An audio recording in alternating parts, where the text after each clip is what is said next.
Make ghosts. Tell stories. Make ghosts sounds better.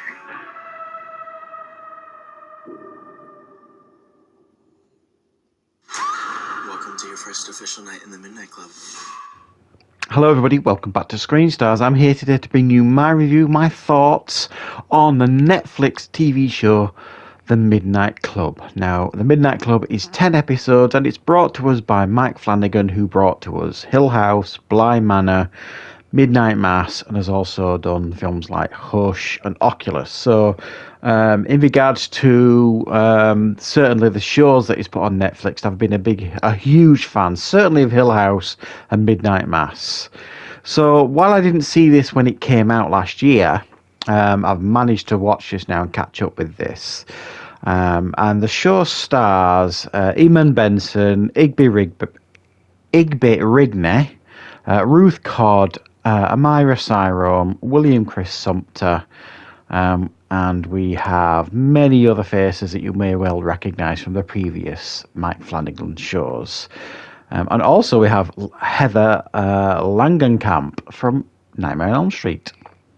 Right, the film follows a group of terminally ill teenagers who are patients at a hospice called Brightcliff.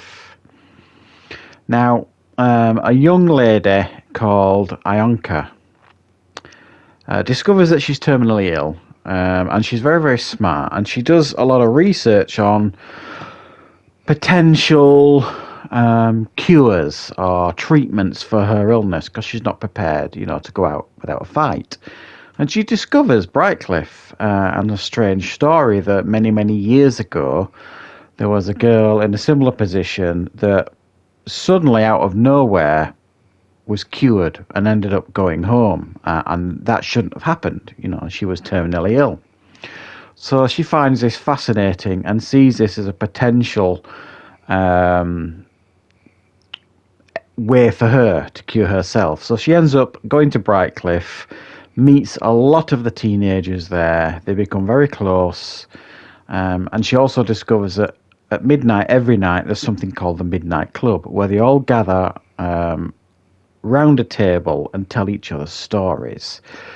So this show essentially is kind of twofold. You've got the story of these teenagers at Brightcliff and the mystery surrounding that place, and then you've got it almost a bit like an anthology show where they sit around the table and tell each other stories. So it's a bit of a strange blend, if you like, but for the most part, I think it works. So my thoughts on The Midnight Club. Now, I remember when this came out, strangely, I don't remember it getting a lot of... I don't know, it didn't seem to be getting a lot of attention. I didn't even know practically when it came out on Netflix. I was aware of it because I knew a couple of YouTubers had covered it and talked about it a little bit. But it didn't seem like anybody was like going mad for it or anything. So, and I wasn't even sure initially that it was a Mike Flanagan show or anything like that. And then slowly but surely I came to that realisation that, okay, this is what it was. It's another one of his, I hesitate to call this show a horror show.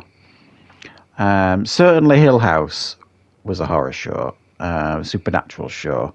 Bly Manor, to a lesser degree, and Midnight Mass was, something very different and probably my favourite, the vampire show.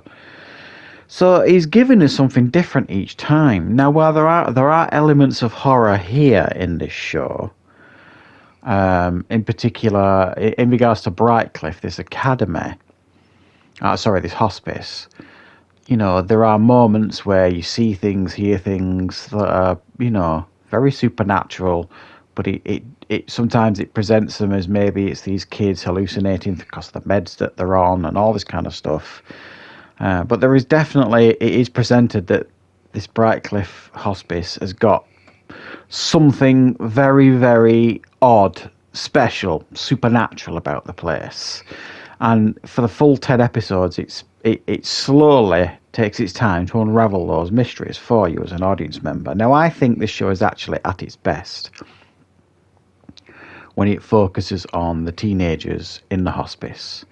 and the mystery surrounding the hospice, and the relationships between each of these terminally ill children. And I do want to say, I do think there's some fantastic performances here by a lot of these young actors. I think they do a tremendous job, and at times it is quite an emotional show and quite touching. I do want to give a special mention as well to Ruth Codd, who plays Anya, who, unbelievably, this was her first acting job. My understanding is she was a TikToker or something like that that tried to bring attention to, people with disabilities. Because in the show, she portrays someone with one leg, which is in actual fact what she is like in real life. She does have a leg missing sort of thing in real life. So she was cast in this show. And I have to say, what a fantastic choice. I thought she would knock out. Absolutely knock out. Such a fantastic character.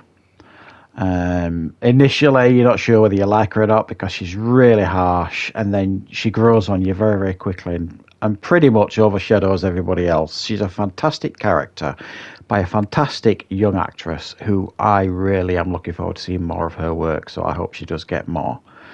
But that's not to downplay anybody else's part in this show, because I think everybody's very, very good indeed, of these teenagers. And most of them are playing many, many roles, because when they sit around the table and tell stories, they are portraying themselves in the stories as well, if that makes sense. So a lot of talented actors here that I want to see more of for sure. But I do reiterate, I do think the show was at its strongest when it focused on them in the hospice and the relationships and the mystery of the place. Now, when they were sitting around the table telling stories, some of the stories I thought were intriguing and fun and clever and thoughtful. And some of the stories I thought were very disposable and not that interesting. So it was a bit of a mixed bag when it came to the storytelling. But my enjoyment of, the rest of the show was certainly evident, and I certainly looked forward to watching each episode because I was invested in the mystery of this place, and I was invested in these characters. So while I would go as far as to say I don't think this is the strongest Mike Flanagan show that I've seen on Netflix, that prize certainly goes to Hill House and Midnight Mass. Those two are excellent. It would be hard to separate them, but I think Midnight Mass is still my favourite. This is a bit of a different show. Like I say, if you're not a big fan of horror, but you like mysteries, you might really quite enjoy this because it's not what you would describe as like a traditional horror show. There are horror elements in it, yes, but you're not going to be shaking in your boots watching it or anything like that. But I thought it was a clever, inventive show, and I certainly enjoyed my time with it. So thanks for watching, guys. Let me know in the comments what you thought of The Midnight Club, and I will of course be back with more reviews and content on the channel very, very soon.